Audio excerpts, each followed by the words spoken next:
I'm making myself clear, but a lot of times I'll make a change and I'll look away and I'll look back because I'm trying to just kind of erase the visual of what I just did. You know, if I'm making this a little too white, I look back, you know, it doesn't look so bad now.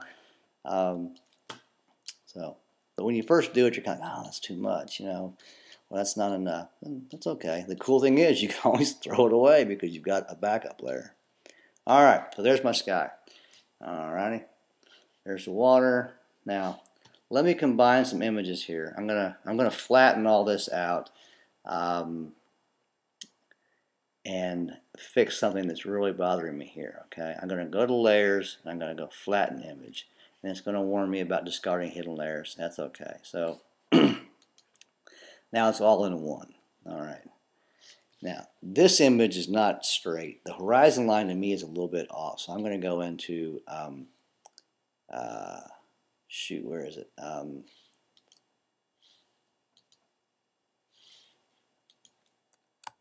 Make a copy. I'm going to go into edit. I'm going to go to transform. I'm going to go to rotate and come down here. I'm just going to straighten it up just a little bit there. Okay. And things look a little wonky when you're moving it back and forth, but as soon as you hit the check button, things look better. And give that a second to do the math on that, and there we go. Now you can see the little white areas. I turned off the bottom layer, which is still straight. You can see that little white part of canvas there, so I'm going to have to recrop my image. So I'm going to just drag down like this, and you're going to lose a little bit here, but it's better than having a crooked image, right? Okay, so let's go here, check. Now I'm going to get crazy and throw away my background layer because I'm almost done. I know that I'm home free. Now, I haven't saved this, which is a big mistake. I'm going to hit Apple S, or that shows you how old I am. The Apple's not on there anymore. It's called Command S. And I'm going to save it as a Mac file. You can save yours. That's whatever you want. And it's doing the math, and it's saving this. Now, this image is still a little bit dark, so I go to my exposure. I'm going to make it a little bit lighter here, and then I'm going to Command E, close that exposure down. Now I'm going to go into a third-party filter setup called On1, and you can get On1 photo tools on the internet. I wouldn't download it. I'd go ahead and buy it in a box. Just have them send you the box. They charge you a little bit more. And I'm going to go into Photo Tools and do a few things. And all this is a program that has a bunch of filters in it, and you can apply them in just a zillion different ways. But I'm going to go to actually Portrait Enhance. I go to Diffuse Glow, one of my favorite filters, and I go to Subtle Large, and then Apply. And it's pretty good. It shows you the before and after, and you can do different different ways of looking at it. But here you go. Now I'm going to kind of change this, and I go Apply, and I put that right about there. Okay. Now I'm going to go to my edge treatments, which is right here, and edges to black, and black thin, apply, and it's moving a little slow here because this laptop is a little overtaxed. I'm going to apply that, and now it's doing this on its own. I'm just sitting back, and the computer is doing all the math on these filters. It's getting ready to apply them. Watch the edges of this picture. They're going to get a little darker, and the picture is going to kind of take on a little glow here. So there we go. Do I like that? I don't know. Let me see. That's all right.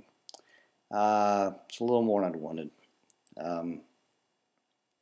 Anyway, it gives the picture kind of a pincushion look. It may be a little too much. So we're almost done here. Let me combine these two, and I'm going to, you see I switched this from black to gray, and that allows me to see what my border looks like. And I like to give most of my images a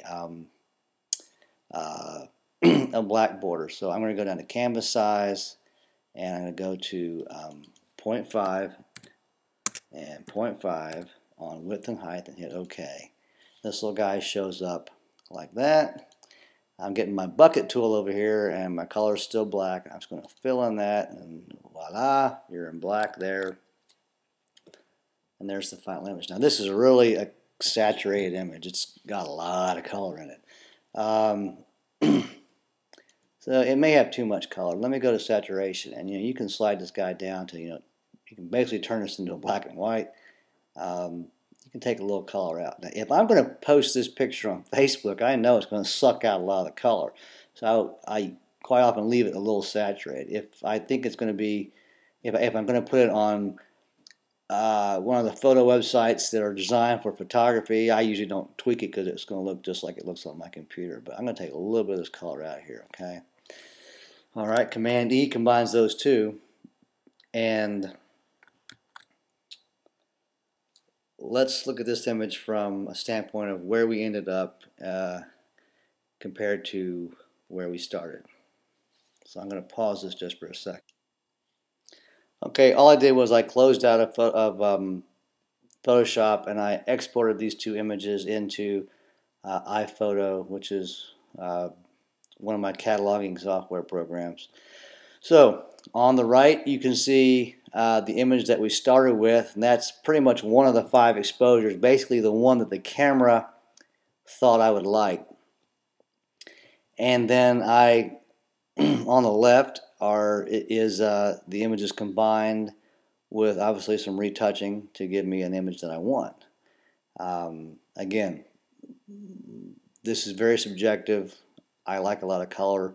I could have done a much more toned down, realistic looking photograph, but right now, for whatever reason, maybe the cones in my eye are starved for color because it's winter, but I want to see a lot of color, so I made a kind of a super saturated, kind of cartoonish looking picture of the ocean, but I'd be happy to hang this up for now.